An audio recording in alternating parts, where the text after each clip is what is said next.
The steel giant Tata's decision to mothball its plants in Lanarkshire with a loss of 270 jobs has sounded the death knell for steelmaking in Scotland. Cheap Chinese product imports, a strong pound and high energy prices are being blamed for a crisis in an industry which is laying off around 4,000 workers across Britain. STV's chief reporter David Cowan spent the day at the DL plant in Motherwell. The sun is setting on an industry that once employed 10,000 in Scotland. After 143 years, the DL plant in Motherwell is being mothballed. The news, no surprise, but that barely softened the blow. 225 workers made tough phone calls home. Sick to the guts, and it's lucky my day. Is there any chance of saving it, do you think? I don't know, as far as we've been told. Scottish Steel, I think it'll be finished. Cameron says he wants to be part of the United Kingdom. What's he doing for us? 48 more are losing their jobs at the Clyde Bridge works in Cambuslang. Once it made steel for ships like the Lusitania and QE2. The end of large-scale steel processing in Scotland draws closer. The owners blame the strong pound, high electricity prices, but above all else, a flood of cheap imported steel, particularly from China. What's happened as a result of that is a collapse in steel prices, and it's made it extremely hard to compete. If there's one criticism we would have is that Europe has been quite slow to take action against subsidised steel imports, and America, for example, has been a lot quicker. The unions described it as a devastating blow, but insist all is not lost. We think this has still got a future. Tata can't make a success of it. We think somebody come out there with a bit of investment and we can certainly turn the corner.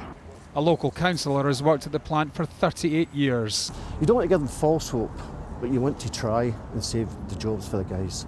North Lanarkshire Council will join the Scottish Steel Task Force set up in response to the closures by the Scottish Government.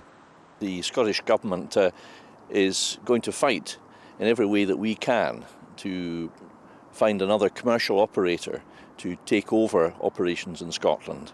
That won't be easy, but we're determined to do that. The announcement came as the Prime Minister welcomed the Chinese Premier to the UK. David Cameron will raise steel in talks in Downing Street tomorrow. Back in Motherwell, the town is full of former steelworkers. We found 3 in the space of 20 minutes. What will happen is 100% steel from other countries will come here all the time, which I don't think it's right. This shopping centre is absolutely nothing in it. Wishes dead, Craig Newk's dead. Oh, well, it's a ghost town now as it is. Nearby on the former site of Ravenscraig, a sculpture pays tribute to former workers. Unless these last 2 major steelworks are saved, it could soon commemorate an entire industry. The First Minister, Nicola Sturgeon, will visit the plant here on Thursday to meet unions, management and employees. The first meeting of the task force will take place next week. Among the workforce, there's a fair degree of cynicism that politicians north or south of the border will be able to do anything to save these plants, but they're hoping they're proved wrong. Well, joining us now in the studio is John Park, the Assistant General Secretary of the Community Trade Union, and the SNP MSP for Central Scotland, Claire Adamson. And in Aberdeen is the Conservative MSP, Alex Johnson. Thank you all very much indeed for joining us. John Park, how much hope, if any, can workers have tonight that some kind of rescue package can be put in place? I think they can. I mean, this is a productive workforce. It's a workforce that's become very efficient over a number of years. If we get the right level of support from the Scottish Government and from the UK Government, I'm sure we could be in a position where a new buyer can come in and the plant could have a future. I think the skilled workforce there and the community in and around that deserve nothing less. OK, what kind of support then do you want to see from the Scottish Government and the UK Government? We've already had some positive engagement with the Scottish Government over the weekend ahead of this announcement. The task force is welcome. I think there's 2 specific things the Scottish Government could do. The first thing is to have a look at an industrial strategy, an approach where we identify the public procurement projects that might be coming down line and make sure that the plant is in a position to take advantage of from both the sites. And the second thing is if we work with the company Tata to mothball the site following the consultation process, we then need to make sure that we're in a position for people to then go and work in the site in the future. So we could be looking at a short-time working project, which could be a combination of training and wage subsidies to keep people in place. But in the best circumstances, we'll find a buyer before the end of the consultation process. Claire, can a buyer be found? Can the Scottish Government rescue the plants? Alice? Well, I think the Scottish Government's been absolutely clear in the announcement about the task force that its priority is to find an alternative operator and to secure the future for the plant. That's the priority at the moment. And while we don't want to give out any false hope, as Fergus Ewing, the Minister, has said, that is the priority at the moment. I'm delighted to be part of that task force. I'll be working with the unions, with North and South Lanarkshire, with other politicians from the area and with the Scottish Government and government agencies to do our very best to secure a future. Alex Johnson, what can the UK Government do? I think what the UK Government can do is look at the industry to see if there's any way that we can avoid the unfortunate circumstance where UK product is having to compete against a product that's coming into the country or coming into Europe at below cost of production. There is a strategic argument for retaining a steel industry within the United Kingdom, and that strategic argument has to be taken into account when decisions are made. But because we're in the EU, Alex Johnson, we can't introduce our own tariffs. No, we can't introduce our own tariffs, but the whole of Europe is being affected by this, and it's important that we retain an industry. However, there's also opportunity. How can countries like Germany maintain their industries then, their steel industry? Germany is suffering from similar problems, and we have to remember that this is a contraction around the periphery of the UK steel industry, and that there will be core production maintained in key areas.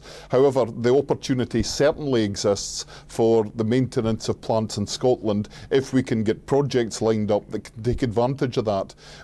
Our Scottish plants missed out on the single biggest project customer for steel that has been in Scotland for the past few years, and that was the Forth Road Bridge. We need to make sure that mistake isn't repeated by the Scottish Government. Claire Adamson, does the Scottish Government bear some kind of responsibility then? Because as Alex Johnson says, most of the steel was not from Scotland in the new Forth Bridge. Yeah, but the steel produced in Scotland is plate steel. The Chinese steel that came in was for fabricated steel, which wouldn't have helped any of the jobs in Clydebridge or at DL. And DL did end up with one of the contracts for the girders, providing the company who won the contract for the girders with the steel for the Forth Road Bridge. To suggest that the government wasn't supporting them is simply untrue. John, would that have helped at all? No? We don't want to look back on this. I don't think that's the right thing to do just now. I think there's always lessons to be learnt from this process, but the main thing is to have a look at a comprehensive industrial strategy. That's why Germany has been successful, by the way, and that's why they continue to be successful. But if you have a look at what's happening in Scunthorpe, you have a look at what's happening in Lanarkshire today, the key market for us could be Scunthorpe steel coming to Scotland, sure, and Scottish steel going to the rest of the But it's not one of the biggest problems, all the Chinese imports that are coming in, and there's not much the UK government can do about that. Well, the UK government are hosting a Chinese delegation this week, so we're hoping part of that discussion that they're saying to them quite clearly, OK, when it comes to trade, we want to work with you, but you have to look at your steel prices because we have a concern. The other thing the UK government can do straight away, in the budget in 2014, they announced the energy intensive compensation package. That's awaiting EU state aid approval just now. In places like Germany and France, they just do it and look for the approval retrospectively. I think we've got a lot to learn from those countries. Alex Johnson, 2 points there, but the first one about the Chinese president is in London tonight, obviously, and David Cameron says he's going to talk to him. What would you like David Cameron to be saying to him? Well, I think David Cameron needs to make it clear that the practice of flooding the world market with steel at below cost of production will damage the markets the Chinese government are dependent on to trade with. So they need to take a more responsible attitude. But at the same time, he also needs to emphasise that there will be opportunities even here in the UK, because if the steel mills in Scotland were to be able to access cheaper raw materials, then they may be able to maintain production there. The problem is that doesn't help the rest of the UK steel industry, and we have to take a wider approach to this. And what about the energy tariffs that John was talking about, Alex? The energy issue is something that we need to deal with Europe. The suggestion that we should act first and ask questions later is an attitude that has been adopted by other European countries. Perhaps there may be a chance for us to do something similar, but we need to get that approval as quickly as possible so that we can ensure that our energy-intensive industries are not hampered by their dependency on high-cost energy. Does that satisfy you, John Park? We had a summit last week on the steel industry. Scottish Government involved, UK Government hosted that.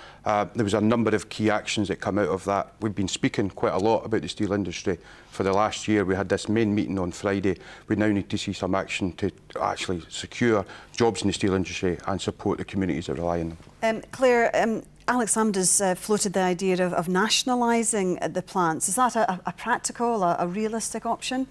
I don't know.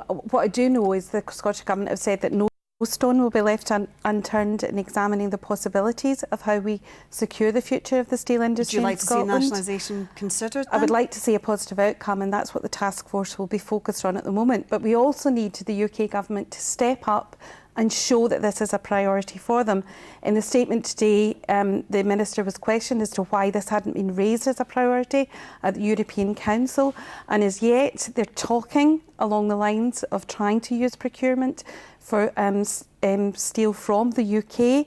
However, if they keep talking about it and don't take positive action soon, it will be too late for the steel industry. We need action from the UK Government now. Nationalisation, John? I think that lets Tata off the hook, actually, but they have a responsibility here when they mothball the plant. If we say all of a sudden, if they don't do that properly, we'll take it into public hands, that's not the right thing to do at this point. However, when we get through the consultation process, when we get to a point where we're not clear if there's going to be someone coming in, an investor or a new owner, we should then explore all options at that stage. The main thing is to maintain the integrity of the plant, and the other main thing is to make sure we retain the skills as well. The last word to you, John, but if any workers are watching Scotland Tonight this evening, what's your message to them? Well, the message is that your trade unions are there to support you over this period. We want to go through the process with the company, explore every option to make sure that they're quite clear on the decision that they've made. Once we get to that point, we will work with the Scottish Government, we will work with the UK Government to try and secure a future for steelmaking in Scotland. OK, and we will have to leave it there, but thank you all very much indeed for joining us.